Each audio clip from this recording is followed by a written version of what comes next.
France Bleu Champagne Ardennes, les experts. Pour parler de notre sommeil aujourd'hui. Bonjour, docteur Julie Nardi. Bonjour. Alors vous êtes médecin du sommeil, vous êtes aussi pneumologue. Il nous arrive parfois, quand on se réveille, de se sentir limite plus fatigué que le soir quand on s'est couché.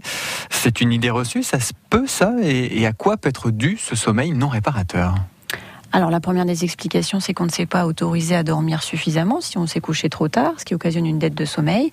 Et ça peut être également le fruit d'une maladie du sommeil, comme par exemple les apnées du sommeil ou l'insomnie ou d'autres maladies encore. On a quelques idées reçues. Par exemple, certaines personnes, quand ils font une soirée tard, qu'ils travaillent le lendemain, qui ne reste plus que 2 heures à dormir, disent je vais pas dormir parce que c'est pire de dormir 2 heures que d'y aller d'une traite et de faire vraiment nuit blanche.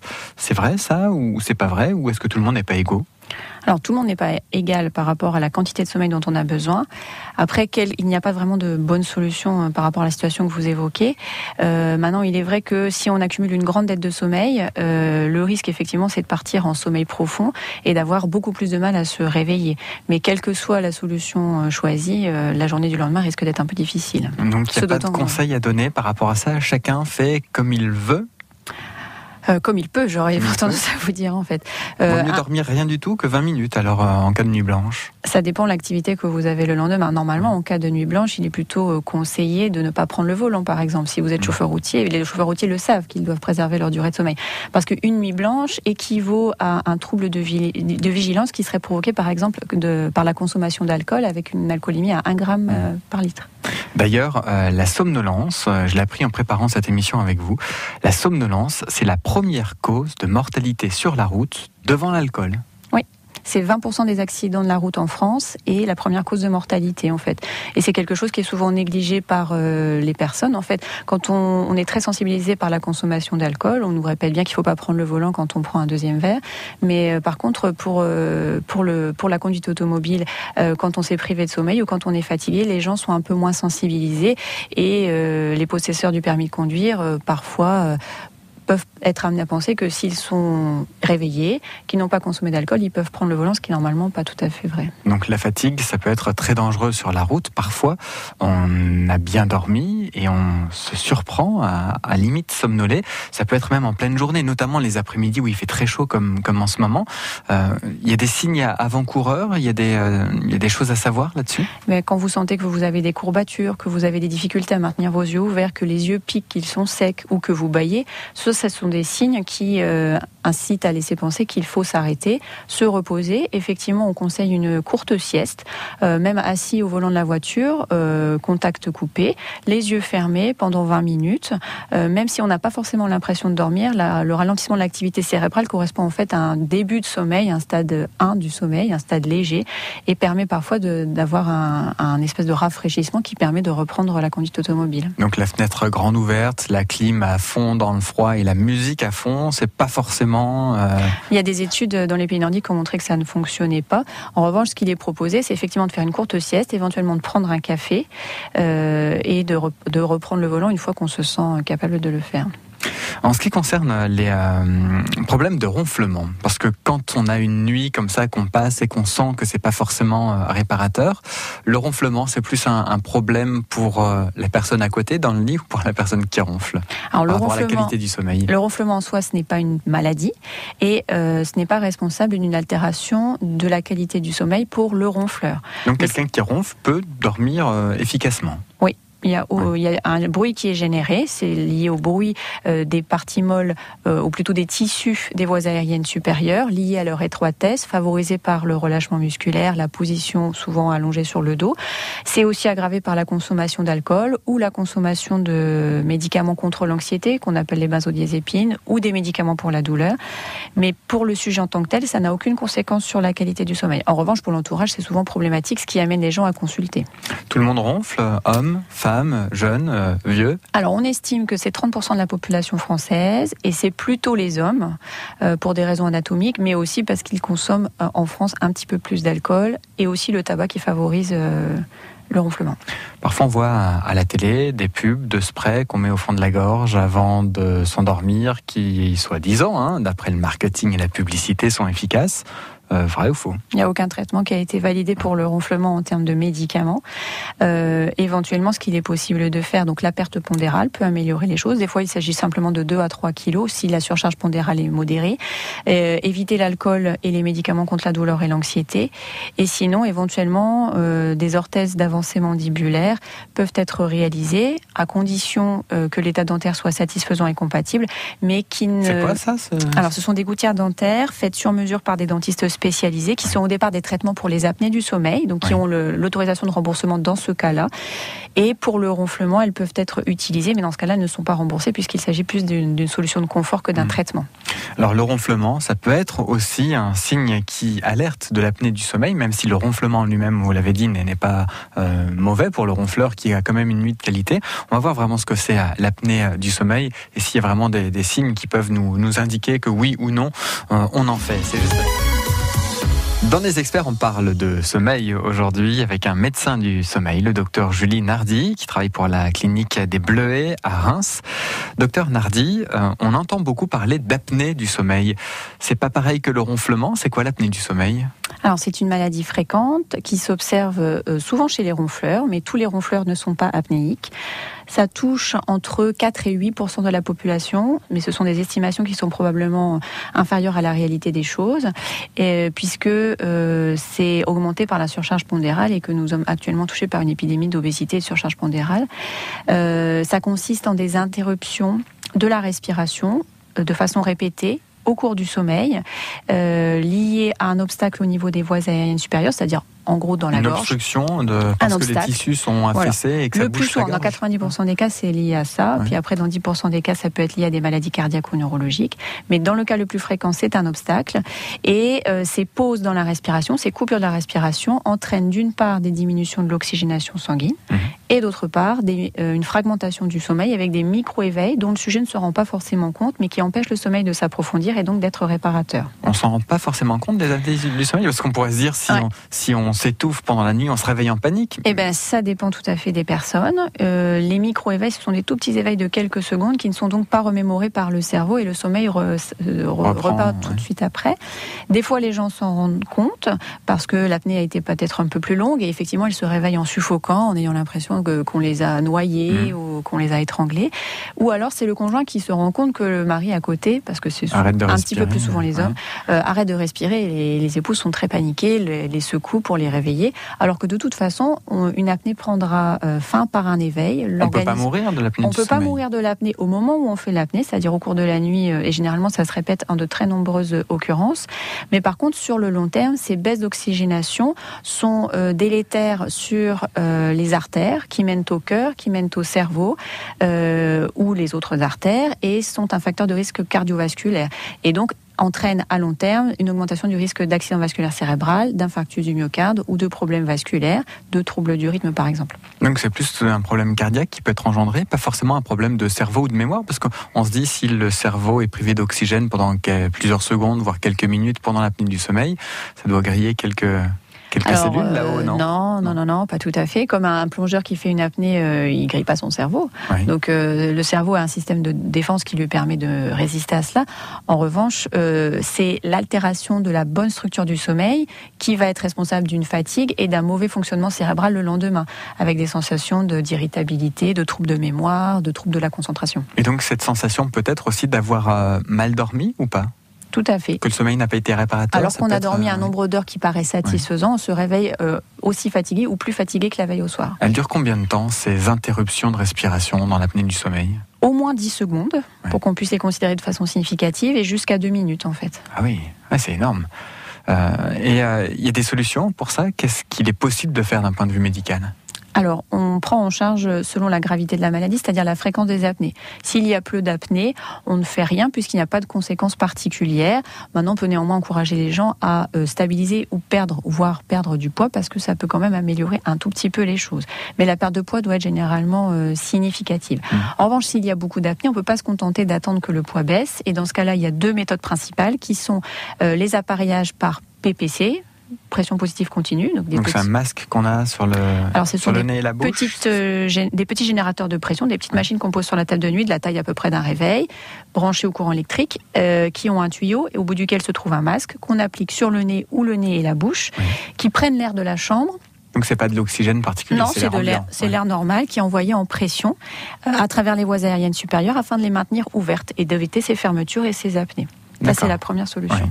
Et l'autre solution ? C'est l'orthèse d'avancée mandibulaire, donc des gouttières faites sur mesure, à condition d'avoir un bon état bucco-dentaire. Et qui sont remboursées si c'est reconnu apnée du sommeil ? S'il y a beaucoup d'apnée, oui, et que les gens ont refusé ou n'ont pas supporté la machine PPC. Si on pense avoir des apnées du sommeil, comment faire ? C'est son médecin généraliste qui nous envoie vers un spécialiste comme vous et il y a des tests à faire ? Alors le plus souvent, c'est le chemin habituel des patients, le parcours des patients, qui évoque une fatigue et c'est souvent le médecin traitant qui pense aux apnées du sommeil parce que c'est de plus en plus connu des médecins traitants, qui ensuite envoient en général aux pneumologues qui font des enregistrements du sommeil, soit à domicile, soit lors d'une nuit d'hospitalisation, selon le cas.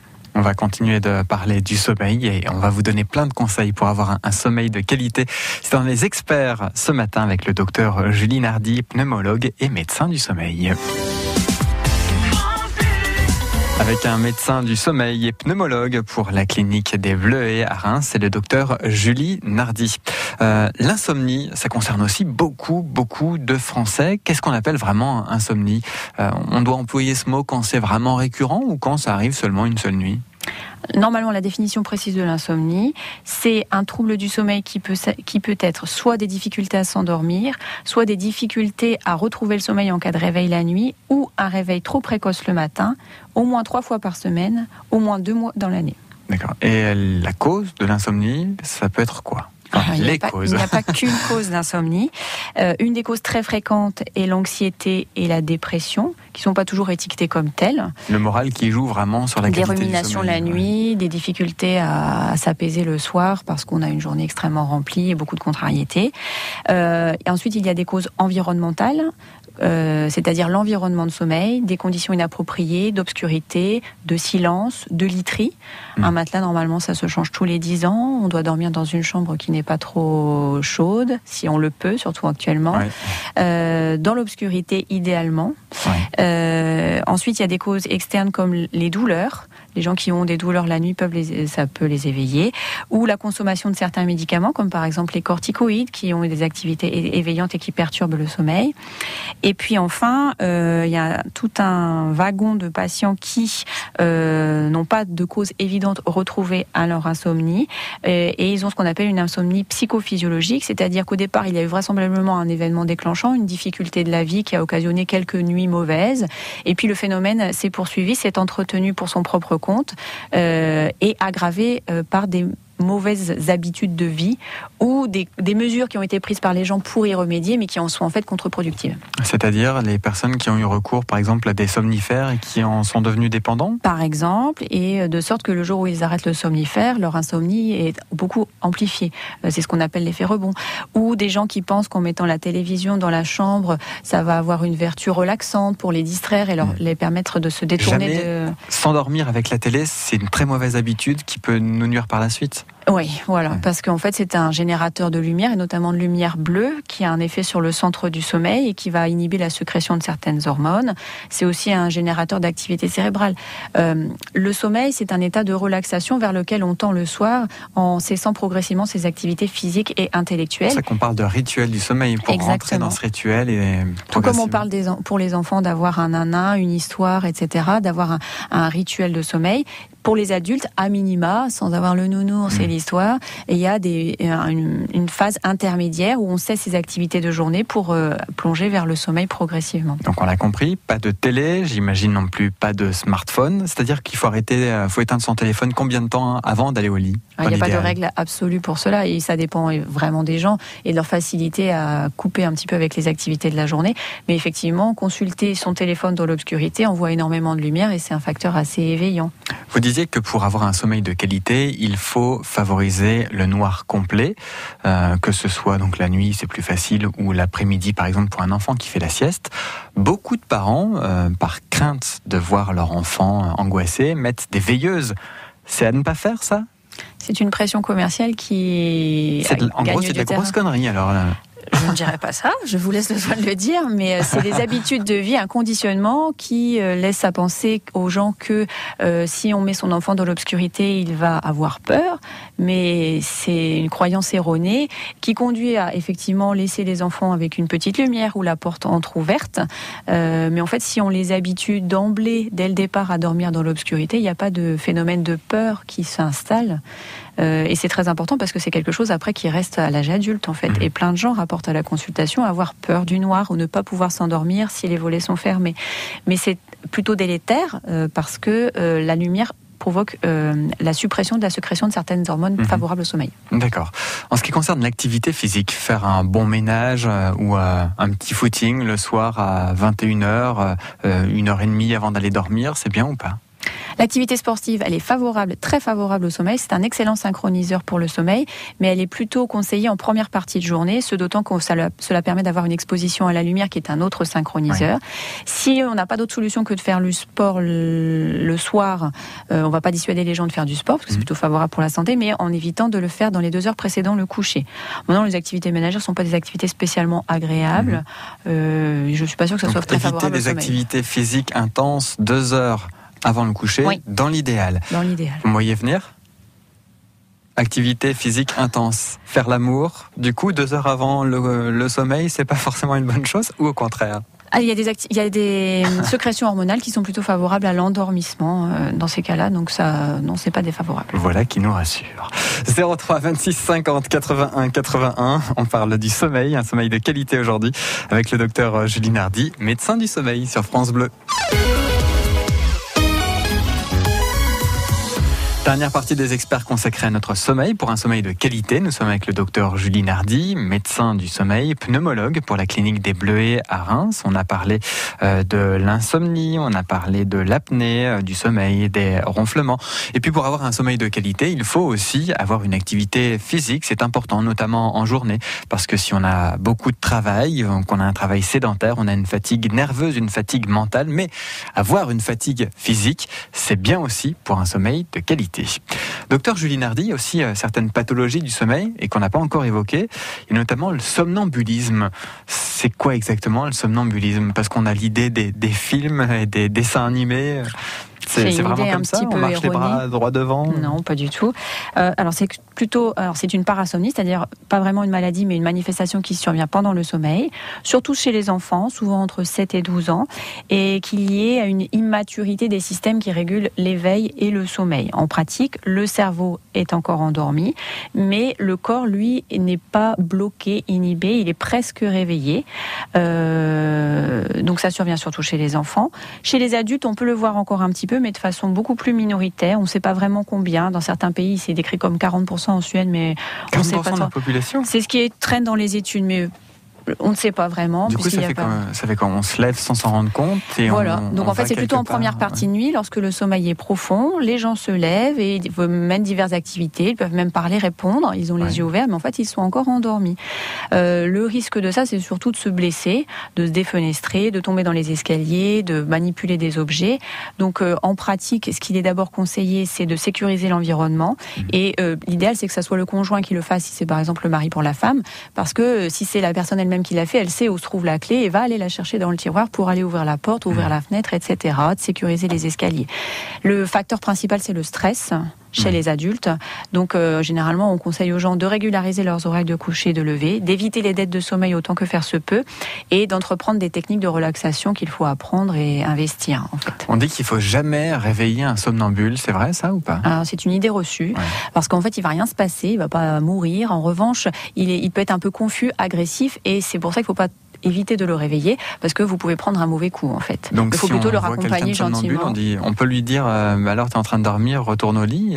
On l'accompagne gentiment, sans le forcer, et en général, ça se passe plutôt bien. Est-ce qu'on peut être somnambule seulement 1 ou 2 fois dans sa vie ? Oui, en cas de dette profonde de sommeil, c'est possible. D'accord. Autre pathologie du sommeil, c'est la narcolepsie.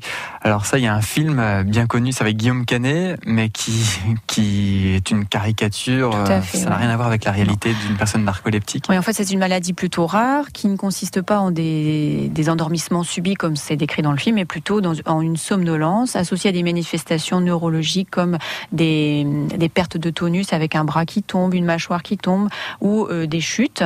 Le corps est complètement éveillé, mais le sujet est un peu comme paralysé et c'est favorisé par les émotions et le rire et c'est aussi lié à un dysfonctionnement neurologique. En fait. Ça, on s'en rend compte facilement et l'entourage s'en rend compte assez facilement. Soit de façon évidente lorsqu'il y a ces manifestations que je vous ai décrites, mais il y a aussi des patients qui ne les ont pas et qui n'ont uniquement que la somnolence. Et ils sont souvent en grande souffrance parce qu'il y a une errance diagnostique, on a du mal à faire le diagnostic, ils vont de médecin en médecin et on les prend un peu pour des gens dépressifs, qui simulent et ils sont souvent dans la difficulté. Pas forcément pris au sérieux. Ouais. On va terminer cette émission avec d'autres idées reçues. Boire du café, du thé après 17h, ça empêche l'endormissement, oui ou non? Ça dépend vraiment des personnes. C'est plutôt vrai, néanmoins. La caféine va aller se fixer sur les récepteurs à caféine, mais c'est aussi vrai parfois dès le matin, puisque ça peut rester fixé 24 heures. Et ça va de toute façon altérer la structure du sommeil, même si les gens ont l'impression de bien dormir. Le jus d'orange, avant d'aller dormir, un verre de jus d'orange, ça empêche de dormir, oui ou non? Les effets de la vitamine C par rapport aux effets de la caféine sont tout à fait modestes et sont négligeables. On peut boire un jus d'orange sans problème avant d'aller dormir, sans oublier de brosser les dents, bien évidemment. Il faut absolument dormir 7 à 8 heures par nuit pour être en forme. C'est vrai, oui ou non? Alors c'est la moyenne de durée de sommeil des Français à l'heure actuelle. Il faut savoir qu'elle baisse régulièrement. On a perdu 1 heure de sommeil en 30 ans alors que l'organisme n'a pas évolué sur le plan génétique, mais c'est lié à des conditions environnementales. Et en fait, chacun a une durée de sommeil propre, souvent entre 6 et 8, voire 9. Mais il y a aussi des gens qui dorment plus de 10 heures et des gens qui ont besoin de moins de 5 heures. Pour le savoir, il suffit de s'observer lorsqu'on est en vacances ou sans contrainte particulière et de voir la quantité de sommeil nécessaire pour être en forme. Nous sommes tous humains, mais très inégaux donc par rapport aux besoins d'heures de sommeil. Tout à fait. Ça évolue dans la vie. On a l'impression que les personnes âgées qui n'ont plus aucune contrainte, qui sont à la retraite, se lèvent le matin à 5 heures du matin, alors que toute la vie, elles auraient rêvé de faire la grasse matinée. C'est normal, ça? Il y a une modification du sommeil avec l'âge, avec un sommeil qui est un peu plus allégé, un peu plus discontinu, avec des pauses plus prolongées en cours de nuit, des besoins de sommeil moins importants, puis aussi une activité physique qui est moindre et une mise au lit qui est plus tôt, parce qu'ils n'ont plus de contraintes. Donc il y a des modifications qui sont physiologiques. Autre idée reçue, on entend souvent dire que les heures de sommeil avant minuit comptent double. C'est vrai ou pas? Alors, en fait, il y a une explication assez simple. Il faut savoir que notre organisme est plutôt fait pour dormir dans l'obscurité, donc la nuit. Et d'autre part, le sommeil est constitué de cycles de sommeil qui sont plus riches en sommeil profond en première partie de nuit et plus riches en sommeil paradoxal en fin de nuit. Donc, si on néglige ou on ne s'autorise pas les premières heures de sommeil, on perd ces cycles de sommeil qui sont plus réparateurs pour n'avoir que les cycles de sommeil riches en sommeil paradoxal, qui a aussi un rôle mais différent. Et du coup, on a perdu de la réparation. On va terminer avec le réveil, parce que c'est important aussi de bien finir son sommeil avec un réveil de qualité. Certaines personnes mettent le réveil 1 heure à l'avance, parce qu'ils se déclenchent 3-4 fois, ils l'éteignent. Et c'est un rituel du réveil qui peut durer des plombes, chez les adultes comme chez les enfants. Que faire pour avoir un réveil efficace et de qualité ? Alors c'est aussi une habitude à prendre, mais l'idéal pour avoir une bonne qualité de sommeil et d'éveil est de favoriser un réveil dynamique, tonique, en ouvrant les volets, en s'exposant à la lumière forte dès le matin, en sortant du lit dès qu'on est réveillé. Donc le réveil sonne, on se lève, on ouvre les volets, on ne cherche pas à avoir du bonus. En fait, généralement, les gens ne se rendorment pas. Ouais. Ils sont dans un état d'éveil approximatif et qui n'est pas finalement reposant et qui ne leur apporte pas un repos supplémentaire pour la journée. Mais il faut se lever, s'étirer, si on peut, ou si on a suffisamment de courage, faire une activité physique et puis prendre un déjeuner complet. Donc on y va, on rentre dedans et on traîne pas au lit pour un réveil de qualité. Il y a des réveils aussi qui sont simulateurs d'aube, c'est-à-dire que c'est un réveil qui fait pas de bruit et une lumière qui s'allume très progressivement pour simuler le lever du soleil. C'est bien. ou c'est du marketing qui sert à pas grand-chose à part il y a quelques études qui ont montré que ça pouvait avoir un effet favorable pour permettre de sortir effectivement du sommeil, toujours avec ce rôle bénéfique de la lumière. Ce qui est vraiment plutôt plus prouvé, c'est l'effet de la luminothérapie qui se fait là une fois qu'on est debout, réveillé, à raison de 30 minutes à 30 cm à 20 000 lux, en petit déjeunant, en se maquillant, en écoutant la radio. Oui, ça, on en trouve un peu partout, chez dans Boulanger, les magasins, Darty, Nature et Découverte, j'en ai cité 3, donc j'ai le droit. Dans les magasins d'électroménager, effectivement. Alors même si c'est pas remboursé par la sécurité sociale et que ça n'est pas vendu dans une pharmacie, c'est un traitement à part entière dont l'efficacité a été prouvée, qui est très efficace sur l'insomnie d'endormissement et puis également sur le blues saisonnier automno-hivernal. Donc ça, c'est vraiment la luminothérapie, c'est pas pareil que le simulateur d'aube. Luminothérapie, là, c'est efficacité prouvée. Voilà. Le simulateur d'aube, ça laisse pas mal d'espoir, pourquoi pas, mais aujourd'hui c'est difficile pour moi de vous dire si vraiment on peut en espérer quelque chose. Oui, comme vous le dites, luminothérapie, notamment dans les mois d'hiver où les journées sont particulièrement courtes, pile à l'inverse d'aujourd'hui, 21 juin. Merci beaucoup d'avoir parlé avec nous du sommeil, d'un sommeil de qualité et de tous vos conseils. Docteur Julie Nardi, pneumologue, médecin du sommeil à la clinique des Bleuets à Reims. À bientôt sur France Bleu. À bientôt. Les experts à réécouter.